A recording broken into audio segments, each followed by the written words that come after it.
savons que tu es là parmi nous ce soir parce que nous ne sommes pas toi, mais nous sommes plusieurs, oh Dieu, de tes enfants qui sont réunis, Seigneur, ce soir pour écouter ta parole, pour être instruits par toi. Et Père, nous prions, oh Dieu, que tu prennes toute la place, Seigneur de gloire. Peu importe là où nous nous retrouvons ce soir, oh Dieu, ta présence est capable de nous toucher, Père de gloire, particulièrement.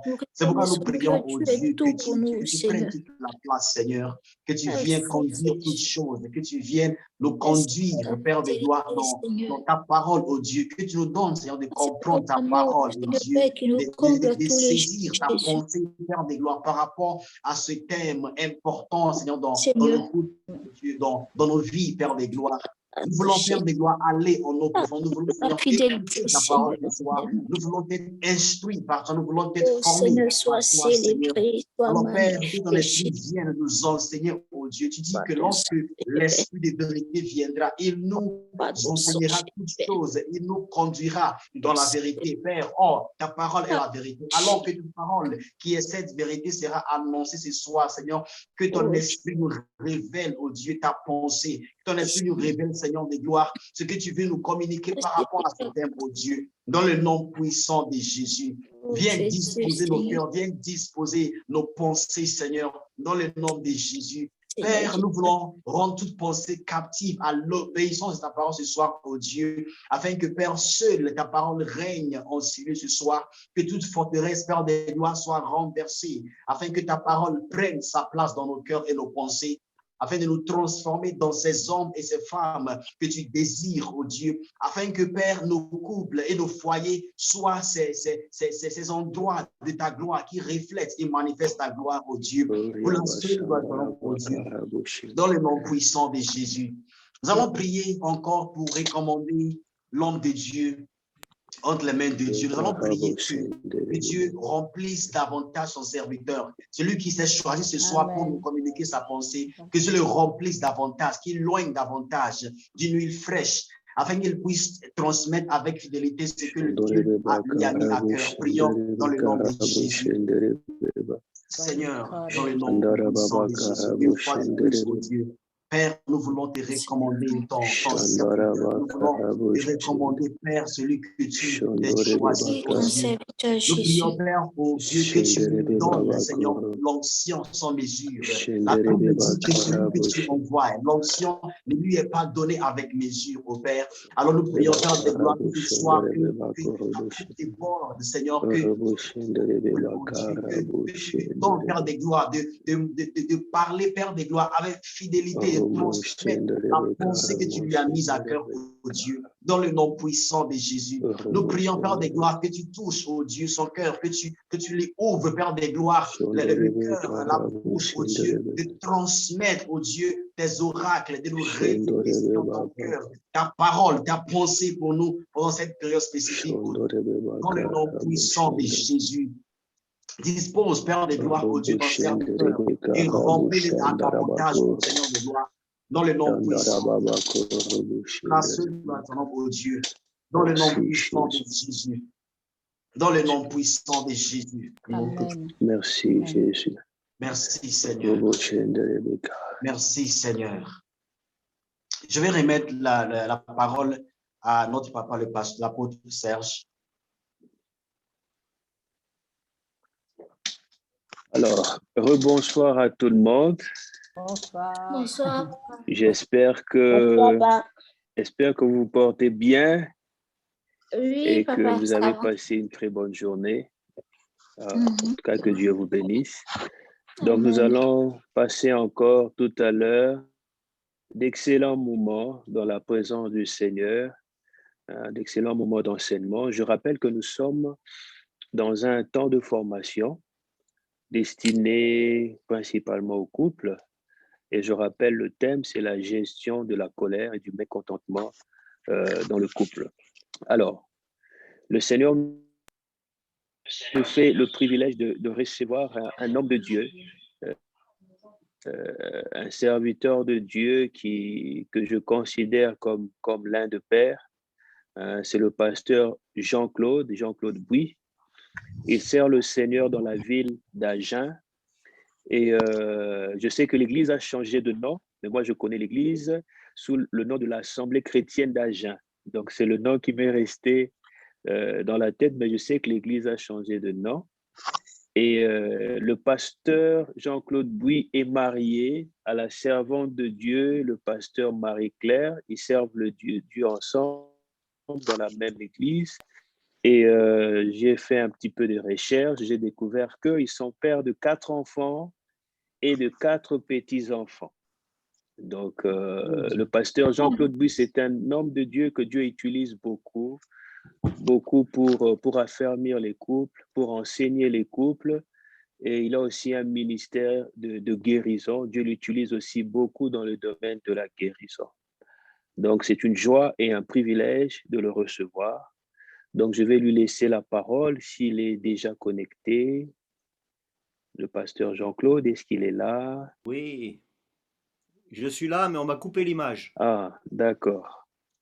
Il n'y a que mon image quand j'étais tout petit bébé. Oui, oui.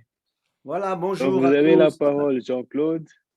Bonjour, pasteur Serge Pasteur Kakoumbe. Jean-Claude. Merci Bonjour. beaucoup. J'espère que tout le monde va bien. Vous Bonjour, avez vu quand pasteur. j'étais tout petit, comme j'étais mignon quand même? J'avais les mêmes cheveux que le pasteur Serge. Et vous avez sur les icônes, là, vous avez mon épouse Marie-Claire qui est là à côté. Voilà, on est très, très, très heureux d'être avec vous. J'ai la parole tout de suite ou je sais pas? Oui, oui, vous avez la parole tout de suite, pasteur. Ah, Je vous ai super! déjà annoncé, je vous ai présenté, Excellent. Alors, il y a une toute petite erreur dans donc vous la avez la parole. présentation. Une toute petite erreur, mais elle est infime. D'accord? C'est que, pasteur, vous avez dit que j'avais 4 enfants. Ça, c'est vrai. Oui. Vous avez dit que j'avais combien? 2 petits-enfants ou 4 petits-enfants?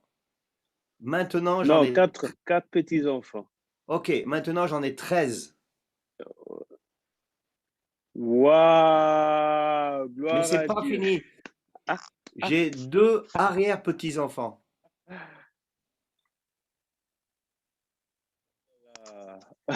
Alors ça, c'est pas mal quand même, hein? On dirait pas, moi, je fais beaucoup oui, plus c'est jeune, hein. impressionnant. Oui. Ouais, regardez, mon épouse est là, vous voyez marqué Marie-Claire Buis. Fais coucou, Marie-Claire. Approche-toi un peu parce qu'on ne te voit pas là. Elle n'a pas bien la lumière. C'est la plus belle femme du monde. On va faire l'année prochaine 50 ans de mariage. Waouh!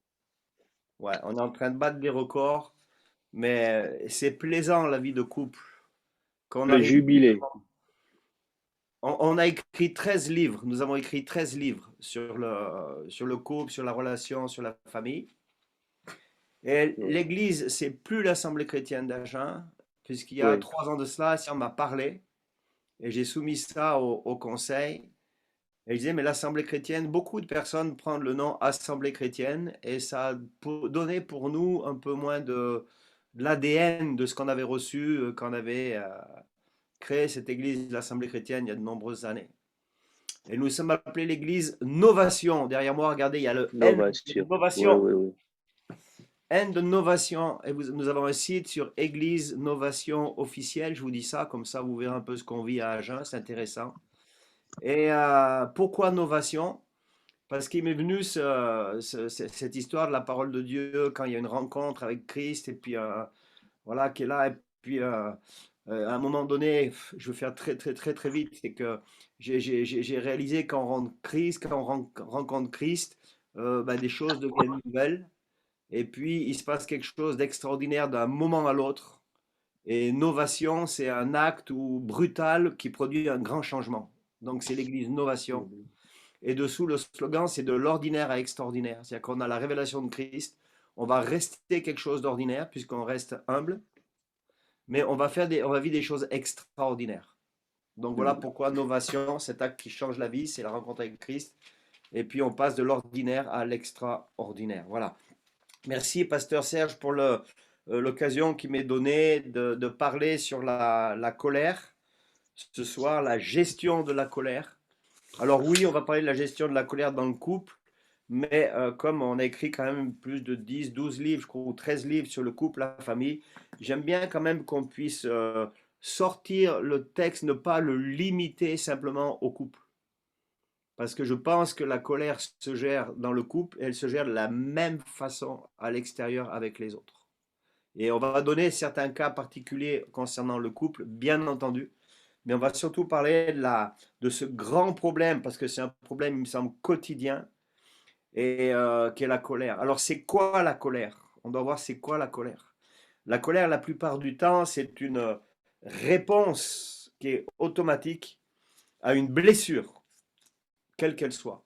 Donc, c'est une émotion que l'on vit et que tout le monde vit. On peut dire que la colère, en introduction, c'est un trait universel de la race humaine. Tout le monde s'est mis en colère, tout le monde éprouve de la colère.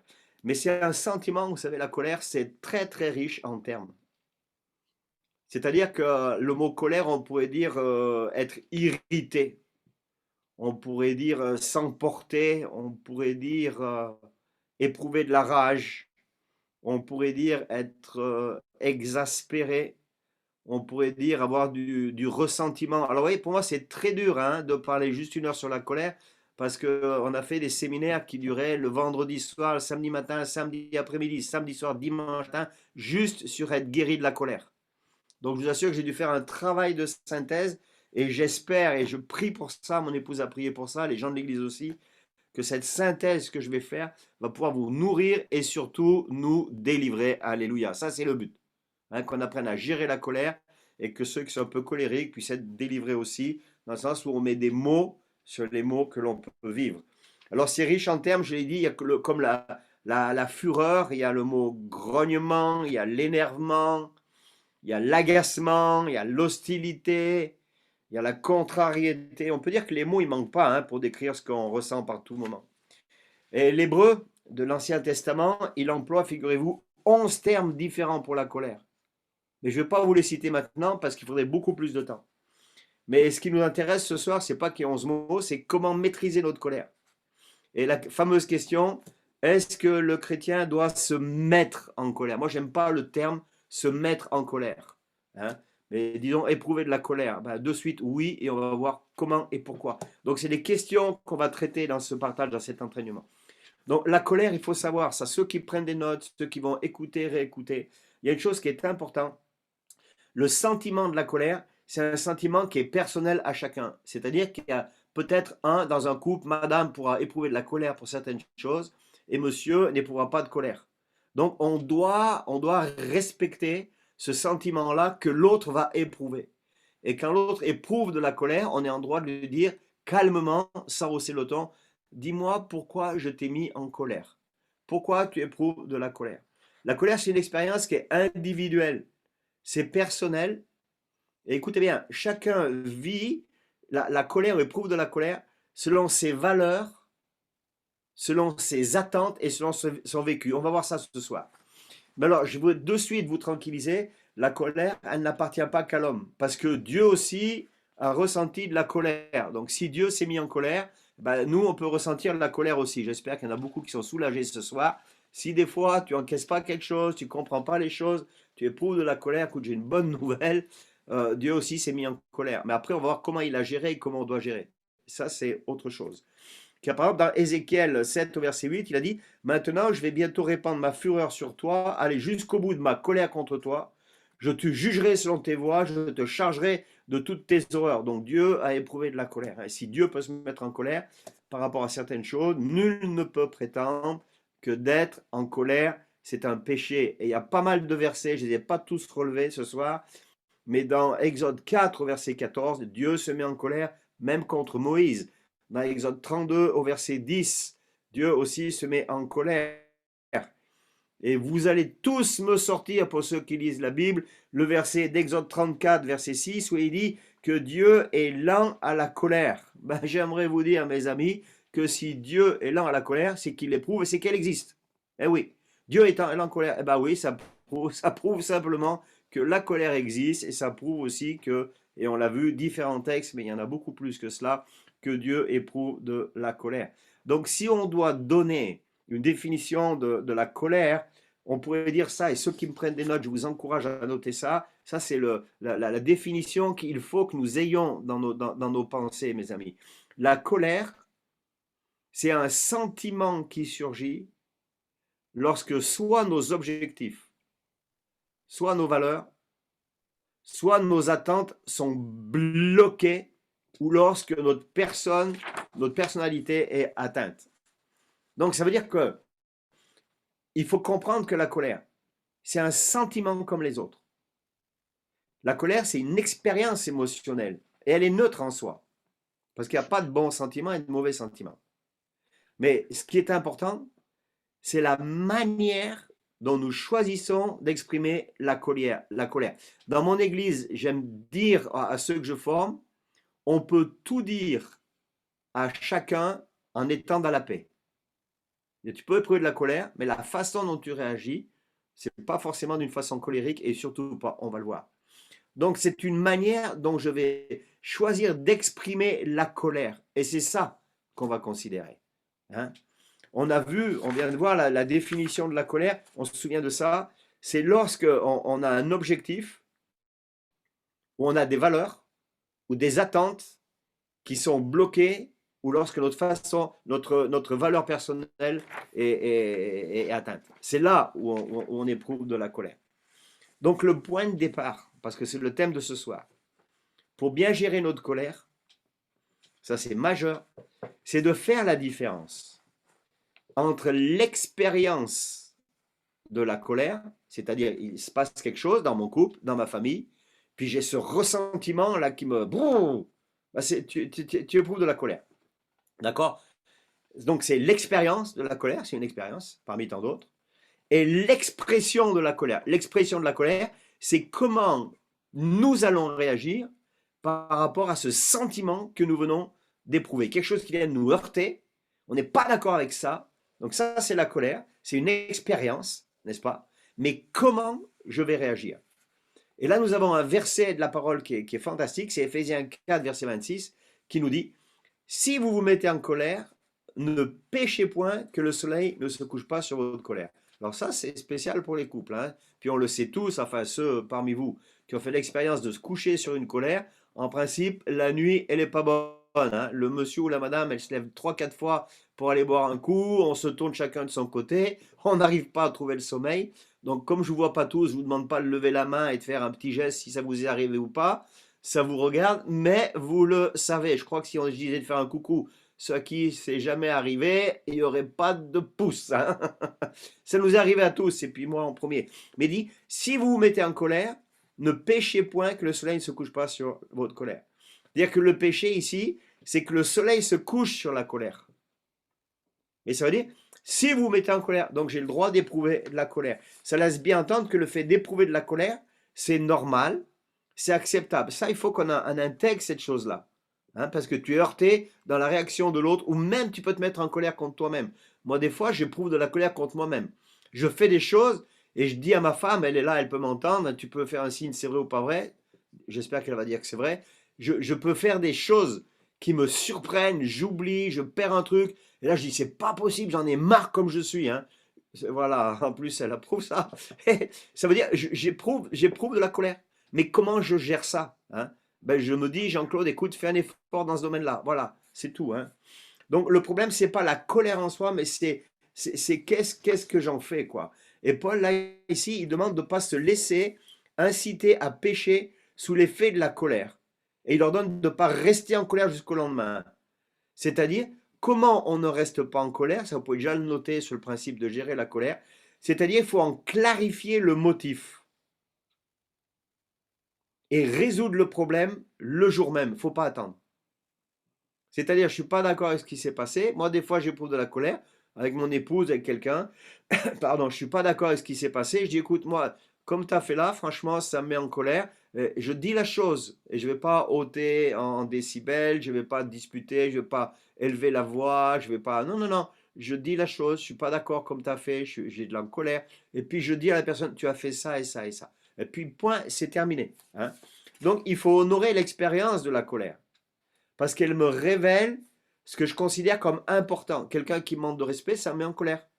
Hein, alors certains diront, eux, ils sont 3 fois saints, ceux-là, ou 4 fois saints. Dis-moi, ça ne me fait rien. Non, c'est pas que ça nous fait rien. Ça nous fait quelque chose. Il ne faut pas être dans le déni. Ça me fait quelque chose. Et je peux dire à la personne, écoute, tu peux tout me dire, mais s'il te plaît, ne crie pas et ne me manque pas de respect. OK? Voilà, j'ai manifesté mon mécontentement en clarifiant les choses. Et là, j'ai eu un des points de la gestion de la colère, c'est chaque fois de clarifier les choses sur ce sentiment que tu viens de ressentir. Pourquoi? Parce que, et je le répète, ça me révèle ce que je considère comme important, le respect par exemple. Hein. Mais il ne faut pas laisser l'expression m'égarer vers le péché, c'est-à-dire crier, etc., d'une façon destructrice, n'est-ce pas? Et certains d'entre nous, des fois, on peut laisser couver notre colère, c'est-à-dire qu'on ne dit rien. Et moi, je rencontre des gens qui sont pas bien dans leur peau parce qu'ils ont éprouvé des colères suite à des agressions, à plein de choses qui sont passées il y a des années, des fois 10 ans, 15 ans, 20 ans, 30 ans. Ils n'ont jamais rien dit, jamais rien dit. Mais ça, c'est le principe un peu comme une cocotte minute, vous voyez. C'est-à-dire, c'est un endroit où ça boue, et le jour où ça pète, alors c'est catastrophique. Hein. Et ces personnes-là sont comme des bombes à retardement. Hein. Donc, à tel point, des fois, les personnes sont même plus conscientes de ce qui s'est passé et de pourquoi elles sont blessées. Et elle parle au travers de le blessure. Et c'est une dissimulation qui va nous jouer des mauvais tours. Pourquoi? Parce que la colère, elle finit toujours pour se manifester d'une façon ou d'une autre. Je pense dernièrement à une jeune fille qui n'aime pas du tout les garçons, parler aux garçons. Pourquoi? Parce qu'elle a vécu des choses il y a pas mal d'années avec des garçons, puis elle a vraiment éprouvé de la colère, mais elle n'a jamais rien dit à personne, mais elle a fait un trait sur la relation avec les garçons. Vous voyez? Et cependant aussi, souvent, on peut prendre le chemin du milieu. C'est comme un volcan. C'est-à-dire qu'on dissimule notre colère et on va la laisser bouillonner et sous la surface. Hein. Et là, c'est pareil, là, à un moment donné, on prend le risque de ne pas laisser sortir la colère. Alors, j'ai fait une petite liste pour des façons que l'on peut avoir pour exprimer notre colère. Vous savez, les amis, ça fait à peu près, je crois, depuis 1982, 83, donc ça fait presque 40 ans, mon Dieu que le temps passe vite, qu'on s'occupe de couples. Donc c'est pour ça qu'on a pu écrire quand même 12, 13 bouquins sur les couples. Et là, j'ai fait une petite liste avec tous ces entretiens et puis sur ce que j'ai vécu aussi. Hein. Comment on peut exprimer indirectement notre colère? C'est-à-dire qu'on ne dit pas les choses, on les garde, c'est le principe cocotte minute, mais il y a quand même une réaction extérieure, il y a un comportement qui est touché. Alors par exemple, comment on peut exprimer indirectement notre colère? Ben, en évitant la personne. Hein, il peut y avoir des couples où ben, l'un a mis en colère à l'autre, l'autre n'a rien dit. Ils peuvent rester une semaine, 2 semaines, 3 semaines, 4 semaines, un mois, 2 mois sans se parler. J'en ai connu, ça existe. On peut exprimer notre colère aussi indirectement en boudant. Je ne vous dis pas qu'il faut le faire. Tout ce que je vais dire, c'est ce qu'il ne faut pas faire. Et si toutefois vous l'avez fait, on va prier afin que ça ne soit plus votre façon de gérer votre colère. Alléluia, parce que le Seigneur veut nous guérir ce soir. C'est une soirée de guérison par rapport à la colère. C'est la gestion et la guérison sur la façon dont on réagit quand on ressent cette colère. Il y en a qui vont exprimer indirectement leur colère, donc on sait qu'ils sont en colère parce que ils aiment bien confronter les gens par à-coups comme ça. On sent qu'ils sont piqués. Ils ne parlent pas du sujet qui les a mis en colère, mais on dit autre chose et puis ils piquent les autres. D'autres personnes, c'est l'inverse. Ils emploient un humour qui va dévaloriser l'autre. Ah bah oui, toi, de toute façon, tu connais tout. Ah bah toi, tu connais rien. Ou toi, tu es. Ou alors en riant. Il y a des gens, ils éprouvent la colère, ils vont tellement minimiser, ils l'expriment en riant. Ou alors ils sourient lorsque l'autre vit quelque chose de difficile. Ou alors, ouais, on aura des sarcasmes, des cyniques, d'être cynique. Ou alors en minimisant la douleur. Dire dans un couple, dans une famille, il y en a un qui éprouve une douleur parce que il a éprouvé cette colère. On a dit que par exemple, ouais, il valait rien, peut-être que c'était pas le temps, on lui faisait pas confiance, donc il s'est mis en colère. Et puis après, quand on va dire, écoute, moi ça me met en colère quand tu dis ça. Et la personne qui a lancé l'affront, elle va minimiser. Oh toi, ouais, écoute, qui tu es, tu te mets en colère pour un rien. Ça c'est pas bon aussi. Hein. Ça, c'est la personne, elle exprimait sa colère et puis voilà, en minimisant. Hein. Ou alors, non, non, non, non, mais tu m'as pas fait mal. Non, non, ça fait rien quand tu me dis ça. Je sais pas, il y a quelque temps, et on a tellement d'exemples avec mon épouse, elle pourrait parler, donner plein d'exemples. Hein. Une femme qui disait, ouais, mon mari, il dit toujours que je suis grosse. Et puis je dis au mari, mais tu te rends compte que tu es en train de blesser ta femme? Et la femme, elle dit, oh non, non, mais c'est pas grave. Je dis, mais là, je suis pas d'accord, parce que tu viens me voir pour me dire que ça te plaît pas, donc tu éprouves de la colère. Et là, maintenant, quand je mets devant ton mari, tu dis que c'est pas grave. Donc c'est grave, sinon tu serais pas venu me voir avec mon épouse. Donc on a pu régler cette chose-là, et l'homme a pu demander pardon, et elle a dit, c'est vrai, mais ça faisait 20 ans hein, qu'elle subissait ça. Ça fait 20 ans, mais j'ai une colère et je t'en voulais, et c'est pour ça que il y avait plus rien au niveau de la sexualité, c'est pour ça que je faisais ceci ou je faisais cela. Vous voyez l'importance de savoir qu'on éprouve de la colère, et puis de le dire. Mais on va voir comment le dire, on ne règle pas les comptes. Hein. En adoptant un ton monotone, en refusant de coopérer, en n'écoutant plus lorsque l'autre parle, ouais, en faisant quelqu'un d'autre un bouc émissaire. Par exemple, la personne, elle éprouve de la colère parce que, voilà, il s'est passé quelque chose, elle dit rien. Et puis tu as l'enfant qui rentre de l'école, et l'enfant, lui, il n'a rien fait, il rentre de l'école. Et là, alors qu'il n'a rien fait, il se fait disputer par celui qui éprouve de la colère, mais qui ne l'a pas dit. Ça, hein, ça doit parler à quelqu'un, ça, au moins. Hein, on est tous passés un peu par là. On était un peu en colère, et puis on a éprouvé la colère, on n'a rien dit parce qu'on est un couple chrétien, il ne faut pas se fâcher, tu parles. Oui, on va en parler de ça. Hein. Et puis l'enfant rentre de l'école, le pauvre, il est tout content, et puis paf, il se fait disputer. Mais là, j'avais rien dit, maman. Mais oui, c'était la faute de quelqu'un d'autre. Hein. Et des fois aussi, la colère, c'est on va faire des rêves agressifs. Moi, je me souviens, il y a quelques années, il y a un couple qui a voulu nous voir, un couple dans le ministère. Et puis, elle, c'était une très belle femme. Elle avait été Miss, d'ailleurs, Miss dans son pays. Je ne vais pas vous dire dans quel pays. Et puis, lui, c'était un grand, grand bonhomme, bien balèze aussi. Et puis, ils veulent nous voir parce qu'ils étaient en grande difficulté. Parce que lui, il éprouvait beaucoup de colère, mais il n'osait pas dire à sa femme. Et pourtant, lui, il était très grand. Il devait faire peut-être, je sais pas, 1,95 m et peut-être une centaine de kilos. Elle, c'était un tout petit bout de femme. Très belle, très mignonne, très petite, mais alors une agressivité incroyable. Et puis à un moment donné, comme il n'a pas osé lui dire, il nous a convoqués, Marie-Claire et moi. Et il dit, écoutez, voilà, ça fait des années maintenant. Elle me dit, si tu continues, je te tue, etc. Et lui, il faisait des rêves comme quoi elle le tuait. Et puis il a fallu parler. Et elle a dit, mais non, mais c'est dans mon langage à moi. Quand je dis je te tue, ça veut dire je t'embête. Et lui, ça fait des années, vous comprenez? Il était en colère qu'il entendait ça, mais il n'osait pas lui dire. Donc les rêves qu'il faisait, c'est qu'elle lui courait après et elle le tuait. Alors bon, on a pu prier, on a pu régler ça. Ce qui est moins marrant, c'est qu'aujourd'hui, ils sont divorcés. Hein. Et il y a eu plein de choses comme ça, où lui, il n'osait pas dire, elle n'osait pas dire. Et puis ça, c'est pas bon. Je vais vous donner un verset, mes amis, qui est valable dans la relation, bien sûr dans le couple. C'est un des versets clés que j'ai avec mon épouse, mais un verset clé dans la vie avec chacun en tant que chrétien, c'est 1 Jean 1 au verset 7. Il est dit, si nous marchons dans la lumière comme Dieu lui-même est dans la lumière, nous sommes en communion les uns avec les autres et le sang de Jésus-Christ, son Fils, nous purifie de tout péché. Ça veut dire que si tu éprouves ce sentiment de colère, je t'encourage à le partager à l'autre sans crier, lui dire pourquoi tu es en colère, et l'autre pourra s'expliquer sur pourquoi il est en colère, et après vous prierez, vous remettrez ça dans les mains de Dieu et vous engagerez à ne plus vivre une telle situation et vous encouragerez à prier l'un pour l'autre, à vous porter l'un pour l'autre dans la prière, dans la grâce, l'amour de Dieu et à veiller à ne pas blesser l'autre. Vous savez, l'amour en Christ, c'est un amour qui donne. Et la première chose que tu donnes, c'est ta façon de réagir.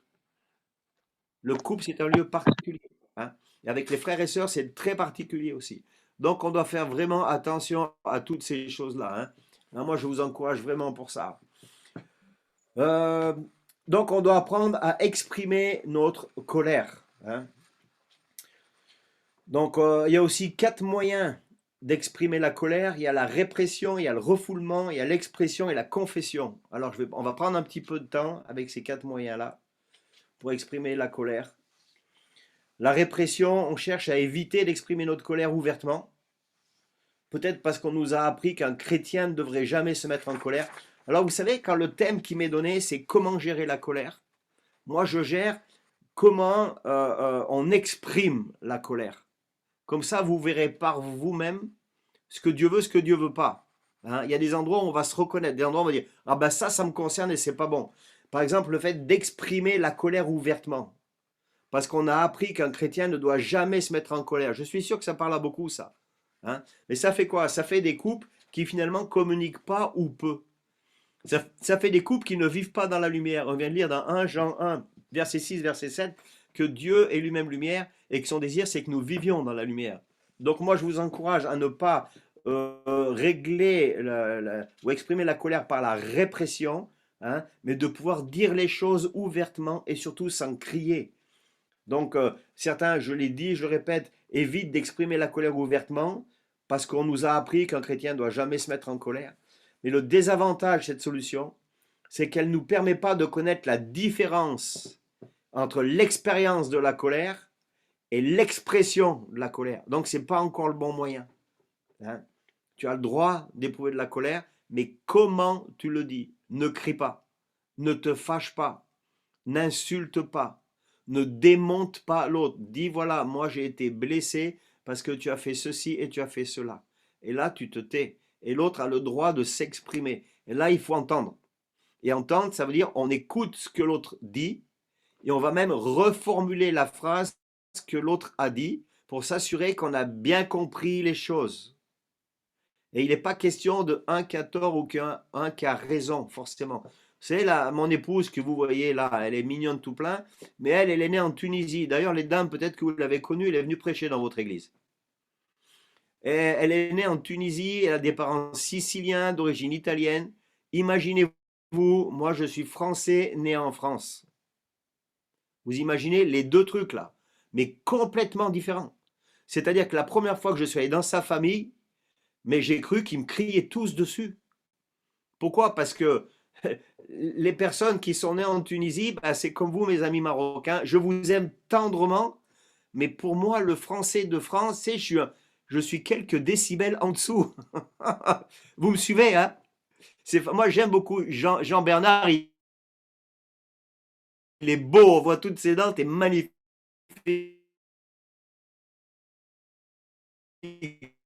Jean Bernard.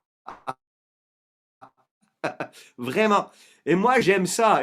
Quand je te parle, réponds-moi. Ouais, c'est bien de mettre les images, pasteur, si vous pouvez. C'est mieux les images que les photos. Faites voir un peu vos dents, les amis, là. Quand vous voyez, vous êtes beaux, vous êtes magnifiques.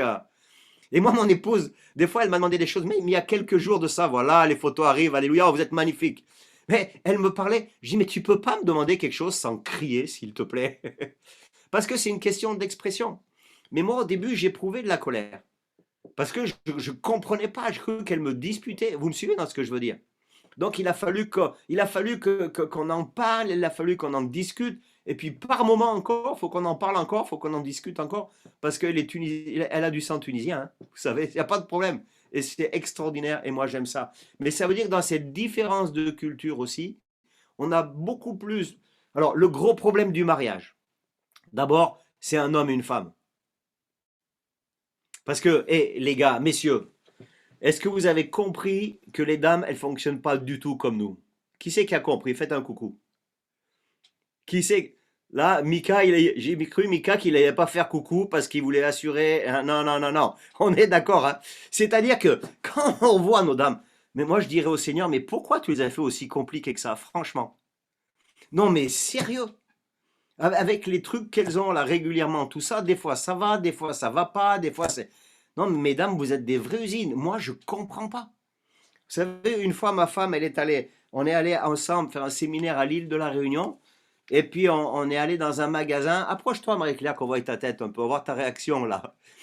On est allé dans un magasin, et puis le magasin, c'est les 100 000 chaussures. Les hommes, ils commencent à rigoler déjà. Mais tu rentres dans le magasin, l'île de la Réunion, c'est un pays, il fait toujours chaud. Mais tu rentres dans le magasin, imagine-toi 100 000 chaussures. Le magasin, il fait à peu près 400 mètres carrés. Et je me dis, Seigneur Jésus, là, il faut vraiment que tu me gardes. Et on rentre dans le magasin, et elle va à gauche, et elle commence à se mettre devant les chaussures, comme ça. Et je regarde, et elle reste devant, je ne sais pas, 1 mètre de linéaire, comme ça, mais pendant au moins 5 minutes. Et moi, je commence à compter le nombre de mètres de linéaire. Je dis, mais Seigneur, il y a au moins 100 mètres de linéaire. Si elle fait 5 minutes par mètre, il me faut 500 minutes. On va y passer tout le temps, là, c'est pas possible. Seigneur, fais quelque chose. Et Dieu a entendu mes prières, les mecs. Alléluia. Dieu a entendu mes prières. Elle a passé, elle a regardé le mètre d'après, regardez. On est quand même resté, Dieu est bon, 1 demi-heure dans le magasin de 100 000 chaussures. Mais vous savez quoi? À peine on est sorti, Je dis, j'ai eu, enfin, c'était une bonne question. J'ai dit, mais chérie, t'as pas trouvé une paire de chaussures? Vous savez ce qu'elle m'a répondu? Il n'y a rien ici.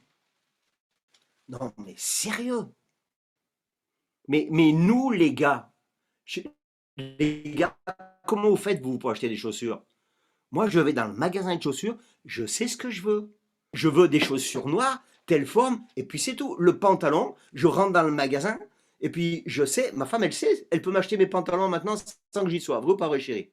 T'es d'accord avec ça, hein? Fais coucou. Tu vois? Elle m'obéit, elle a fait coucou. Non, mais c'est formidable. Mais ça veut dire quoi? Ça veut dire que dans un couple, autant de décisions tu prends, autant tu as des décisions d'échange de ne pas être d'accord ou d'éprouver de la colère. Vous me suivez? Donc, il faut comprendre que c'est formidable d'être marié avec une femme et Dieu est bon, il a créé la femme. Je ne sais pas s'il a créé parfaite, mais voilà, la Bible dit que c'est un vase plus faible. J'honore mon épouse, c'est un vase plus fragile. C'est pas plus faible qui vaut moins que nous, c'est égalité en dignité, mais c'est plus fragile. Et c'est vrai qu'elles sont fragiles au niveau des émotions, voilà, etc. Hein. Donc voilà, ça c'est fantastique. Mais ça veut dire que si on n'a pas conscience que nous sommes avec quelqu'un qui est complètement différent, ben on va avoir toujours des occasions de se disputer. Et il faut savoir qu'il y a l'enjeu d'un couple, il y a un enjeu spirituel sur nos couples. Parce que le diable, il veut diviser nos couples. Donc, on voit la gestion de la colère et c'est majeur, c'est important. Parce que sinon, on va éprouver, on a tellement d'occasions de se mettre en colère, on a tellement d'occasions de dire à l'autre, mais je ne comprends pas, moi je ne fais pas comme ça. Écoute, monsieur, tu as une chance incroyable, c'est tu as une femme qui est ton complément. Donc, ça va être très rare qu'elle va penser comme toi. Je vais te le dire, 50 ans de mariage, au début, tu sais, on pense tous à peu près pareil.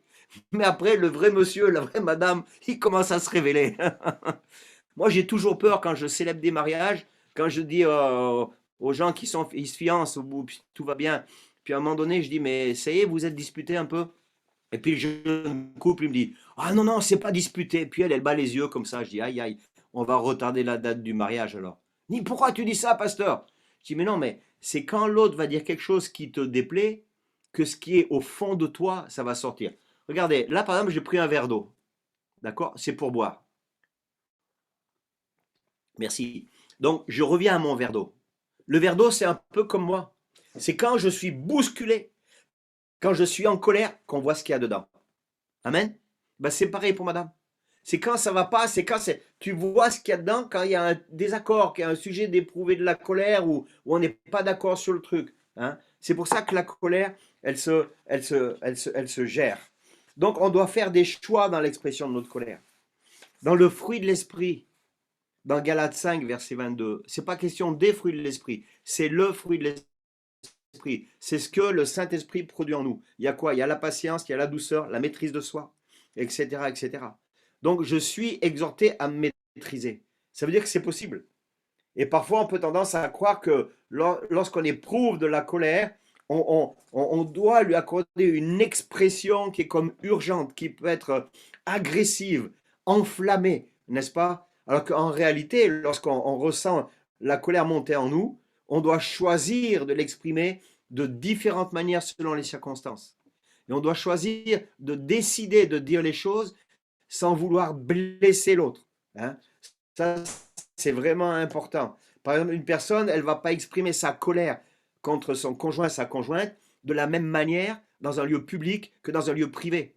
Si par exemple, tu es, je sais pas, tu es dans ta chambre, tu es à la maison, et puis madame, il dit quelque chose à monsieur, et monsieur, il n'est pas d'accord, il éprouve la colère, il va dire à madame, écoute, je ne suis pas d'accord sur ce que tu me dis, tu vois, tu dis ça, mais moi, je ne le pense pas. Il a le droit et elle a le droit. Et point barre. Et puis on termine, et puis on prie, puis on respecte la vie que l'autre a. Dans un lieu public, on ne va pas faire ça. L'autre, il parle, puis c'est après à la maison, on va dire, écoute, chérie, tu as dit ça tout à l'heure, tu sais, moi, je n'étais pas tout à fait d'accord. On va pas. Vous comprenez ce que je veux dire, hein? Amen? Dans le lieu public, on ne va pas toucher, parce que si on règle ça dans le lieu public, on touche la dignité de l'autre. Hein? Donc, il ne faut jamais faire ça. On ne s'autorise pas à exprimer toute l'ampleur de la colère vis-à-vis de l'autre quand on est dans un lieu public. Hein? Voilà, alors je fais un peu vite parce que je trouve que le temps chez vous, il passe très, très, très, très vite. Ouais, alors une des clés pour apprendre à mieux gérer la colère, c'est de prendre le temps qu'il faut pour comprendre l'origine de la colère. Et là, prenez des notes pour ça si vous voulez. Il y a les 3 causes, j'en ai parlé vite fait, qui fait qu'on peut éprouver ce sentiment de colère. C'est par exemple lorsque nos objectifs ne sont pas atteints, lorsque nos valeurs sont touchées ou lorsque nos attentes sont bloquées.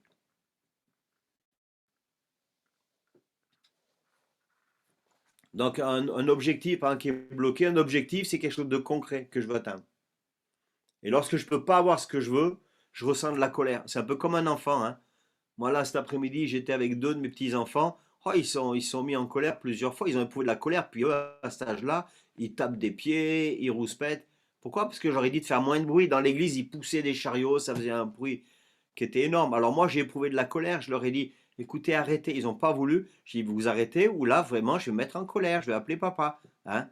Bah, ils ont arrêté de jouer, et puis après, ils ont tapé. Donc moi, j'ai éprouvé de la colère, je leur ai dit, parce que mon objectif, c'était d'avoir des moments calmes avec les frères et sœurs qui étaient là, c'était de ne pas être dérangé par ce bruit-là. Et eux, ils ont manifesté leur colère parce que leur objectif, c'était de jouer. Et ils ont réalisé qu'ils ne pouvaient pas jouer. Vous voyez, ça, c'est un exemple voilà, tout récent. Hein. Par exemple, si je vais au culte, je vais à une réunion, et puis j'ai un quart d'heure de route, je pars 20 minutes avant. Si je veux arriver à l'heure, et j'espère arriver à l'heure au culte, et puis qu'il y a de la circulation, où il y a la police, tout ça, on va éprouver de la colère. Pourquoi? Parce que notre objectif est bloqué. Notre objectif ne va pas être atteint. Hein. Et combien de fois on se met en colère contre une voiture qui est devant? Moi, encore ce matin, chez nous, à Agen, c'est limité à 50, et puis il y avait un papy qui roulait. Vous savez à combien il roulait? À 30. Là, j'étais à l'intérieur de moi, mais c'était extraordinaire ce que je vivais. Je disais, tiens, Seigneur, c'est un exemple pour ce soir.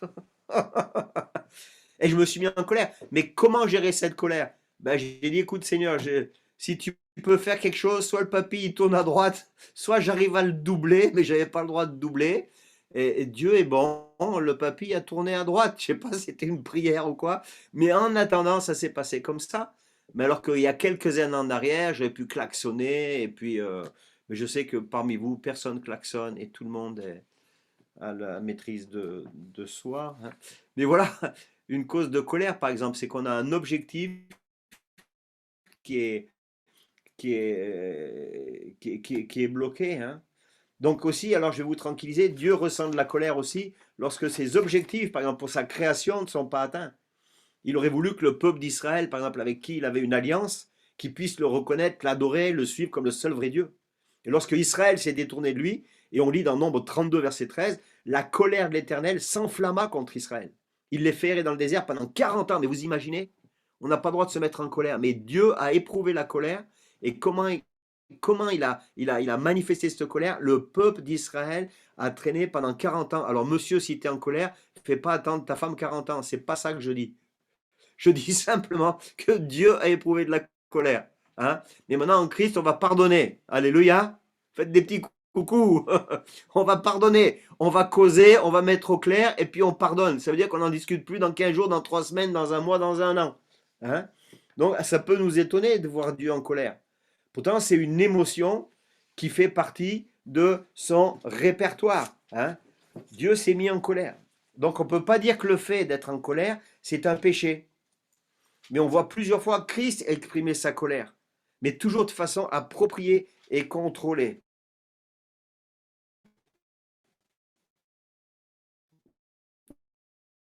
On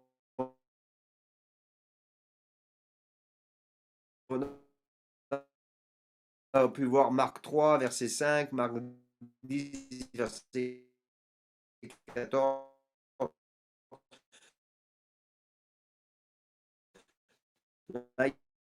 Il y a bien... ça, c'est important. Au bon moment, pour la bonne raison, mais en colère contre la bonne personne, dans la bonne mesure, au bon moment, pour la bonne raison et de la bonne manière, ce n'est pas facile. Donc la colère, elle surgit, on l'a vu, hein, on en voit 3 cas là. Lorsqu'on a objectif qui est bloqué, c'est nos valeurs. Alors nos valeurs, nos croyances, par exemple, nous on a des valeurs, on a élevé quand même 4 enfants à la maison, puis les petits-enfants, et dans nos valeurs, on ne veut pas que les enfants disent des mensonges. Ça, c'était clair. Et puis on l'a dit aux enfants. On a expliqué à chacun de nos enfants, on dit écoute, le prince des ténèbres, le prince du mensonge, c'est le diable. Donc ne mens pas. Je te demande de tout nous dire. Et puis voilà, on verra comment on fait, mais on aimerait tout savoir. Alors je ne sais pas s'ils nous ont tout dit. Mais en attendant, c'est qu'on a veillé à ça. Et le peu de fois où nos enfants, on a vu qu'ils nous mentaient, on a éprouvé de la colère et on l'a redit. Alors on éprouvait de la colère parce que ça faisait partie de nos valeurs. Le fait de ne pas voler, le fait de ne pas mentir, le fait d'être à l'heure, le fait d'être poli, le fait de se respecter l'un l'autre. Ça, c'est des valeurs qu'on a enseignées, mais on ne l'a pas enseigné dans le vague. On leur a dit, voilà, ici, dans la maison, comment on grandit. On veut être les mêmes à la maison qu'à l'église. Ça, c'est nos valeurs. Marie-Claire, tu es d'accord avec ce que je dis? Voilà. Ma femme, elle va dire oui, hein, ce que je dis. J'espère qu'elle dira jamais non. Et ça, c'est nos valeurs. Mais ça veut dire que quand il y avait une infraction à nos valeurs, nous étions en droit d'éprouver de la colère et de leur dire. Hein?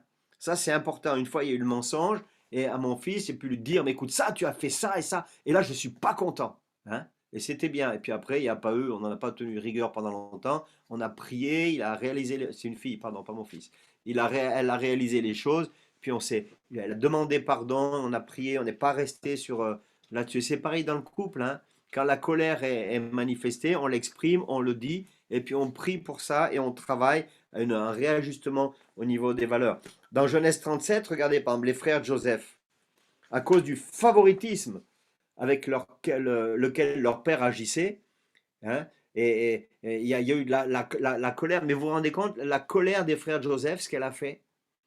C'est-à-dire que Joseph, lui, il était tellement innocent peut-être, ou tellement, je sais pas, un cœur transparent, qu'il est allé voir ses frères pour dire, mais vous vous rendez compte, vous allez vous prosterner devant moi, imagine le truc.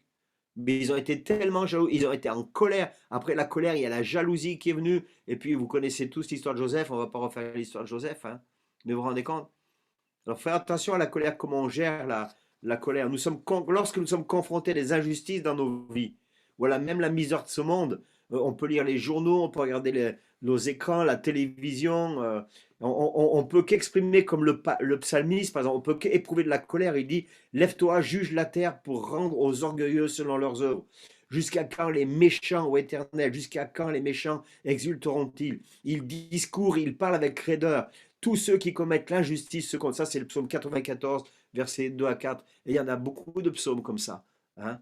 Aussi, on peut se mettre en colère. Moi, quand je vois la faim dans certains pays, quand je vois des... Alors, vous aimez peut-être le foot, mais moi, ce que je ne comprends pas, c'est le salaire de ces footballeurs. Puis ils achètent 3, 4, 5, 6, 7, 8 voitures de sport. Je ne suis pas jaloux, mais ça met en colère. Parce que nous, ici, à Agen, on donne à manger à 1700 personnes. Imaginez-vous, on a une œuvre sociale, on a une épicerie solidaire. On donne à manger à 1700 personnes. Il y a des gens qui viennent avec 1 euro, 1,30 €, 1,50 €, ils viennent faire leurs courses. Et à côté, les gars, ils tapent dans un ballon et ils touchent 80 millions. Non, mais il faut être sérieux, quoi. Ça me met en colère. Et comment j'exprime mon colère? En aidant encore plus les pauvres et en bénissant les footballeurs, en bénissant les artistes, en bénissant tout ce milieu-là. Seigneur, qu'ils puissent te donner leur vie et puis qu'ils puissent donner de l'argent un peu à ceux qui ont faim. Alléluia. Vous me suivez? Hein? Mais après, voilà. C'est ça. Donc, on a le droit d'éprouver la colère, mais savoir comment on va gérer cette colère. Dieu se met en colère lorsque ses valeurs ne sont pas respectées. Quand la méchanceté, l'injustice règne, il est chagriné, il est indigné. Par rapport à Israël, Dieu a dit dans Ézéchiel 19, versets 9 à 10, c'est ça, sauf erreur. Il dit, la faute de la maison d'Israël et de Juda est très très grande. Le pays est rempli de meurtres, la ville est remplie de perversion, car ils disent, l'Éternel a abandonné le pays. L'Éternel ne voit rien. Moi aussi, je serai sans pitié, je n'userai pas de ménagement, je ferai retomber leurs œuvres sur leur tête. Mais vous vous rendez compte? Hein, Dieu a éprouvé de la colère aussi. La situation de Saül, hein, est-ce qu'il faisait l'expérience de la violation d'une valeur quelconque? Mais vous vous rendez compte? Saül, lui, il aspirait à être reconnu, à recevoir l'honneur, à recevoir l'approbation. qui est due à un roi. Mais vous vous rendez compte comment il s'est mis en colère quand il a vu que les gens rendaient grâce à David. Puis au total, toute cette colère qu'il avait, eh ben, elle a été manifestée par de la haine et puis d'essayer de vouloir le tuer, de lui vouloir sa vie. Hein. Donc c'est pour ça qu'on doit gérer la colère avant qu'il y ait d'autres choses qui viennent. Donc notre colère est engendrée aussi lorsque nos attentes sont déçues. Moi, par exemple, j'enseigne souvent ça dans les églises où je forme des responsables. J'ai des responsables des fois qui sont en colère parce que des pasteurs qui disent bah moi j'ai un conseil mais lui il fait jamais ça, lui il jamais fait ça, jamais ça. Puis après on examine les dossiers et puis bien souvent on dit mais tu avais une attente qui allait pas parce que la personne n'était pas à même de faire ce que tu lui demandais. Donc, tu avais une attente et tu as été déçu parce que ton attente, eh ben, voilà, c'est pas arrivé au bout, mais tu as demandé quelque chose à quelqu'un, mais la personne n'était pas capable pour ça. Moi, je crois que si je demande à ma femme demain matin d'aller, je sais pas, d'aller soulever ma voiture pendant que je change la roue avec ses mains, elle n'y arrivera pas. Hein. Alors, si je me mets en colère parce qu'il n'arrive pas à soulever ma voiture, je prends un exemple ridicule et extrême. Pourquoi? Parce que je lui demandais quelque chose qu'il n'est pas capable de faire. Est-ce que vous me suivez?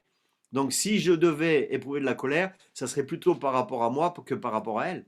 Est-ce que c'était à elle à le faire ou c'était moi à le faire? Hein. Donc, Dieu s'est mis en colère aussi lorsque le comportement de son peuple ne répond pas à ses attentes. Il s'attendait à ce que le peuple qui venait de délivrer la domination de l'Égypte soit reconnaissant. Hein, alors, vous allez lire Nombre 11, verset 10. Voilà, je vais avancer encore. Alors, est-ce que vous êtes bénis? Ça vous parle? Ça vous encourage? Ça vous donne des éléments? Oui ou non? Amen. Oui? Je continue, alors je ne vais pas me Amen. coucher tout de suite. Amen, amen. Alléluia, vous êtes magnifiques. Je suis Amen. heureux d'être avec vous. Alléluia. Vivement, Amen. vivement qu'on puisse se déplacer chez vous. Si le pasteur veut encore m'inviter après, ce que je vais dire, on va voir. Hein. C'est lui le chef, c'est pas moi. J'en profite. Voilà, la colère, on peut l'exprimer quand on se sent blessé, indigné, calomnié, insulté. Le manque de respect, tout ça, ça nous met en colère aussi. Hein. Donc ça, c'est tout à fait normal. Alors, que faire de notre colère? On a compris que c'était un sentiment. On a compris qu'il fallait gérer ce sentiment. Et il ne faut pas répondre à la colère par la colère. Ça, c'est le piège. Alors maintenant qu'on a examiné les causes de la colère, on les a vues s'illustrer dans la vie de Saul, même Dieu, comment il s'est mis en colère.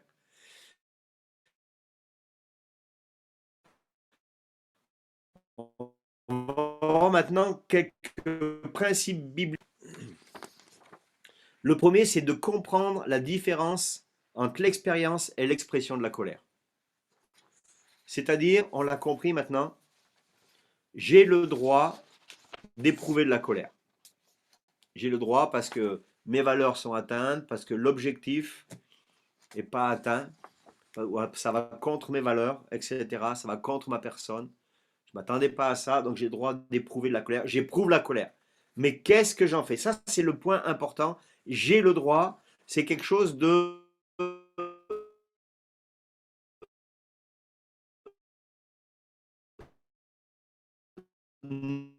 normal. Ça veut dire que quand j'éprouve cette contrariété, c'est juste un chrétien qui éprouve de la colère.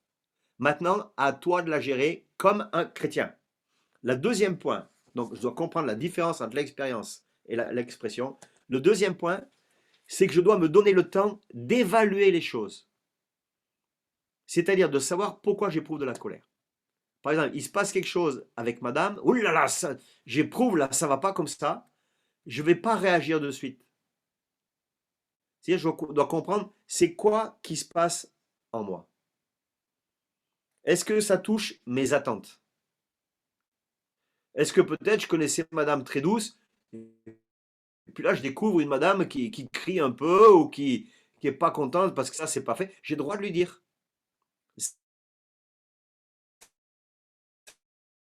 Sans agresser mes croyances ou mes objets, est-ce que c'est vraiment raisonnable et réaliste? Par exemple, si j'ai demandé à madame de faire certaines choses, et puis elle ne le fait pas ou elle ne le fait pas bien, comme j'aurais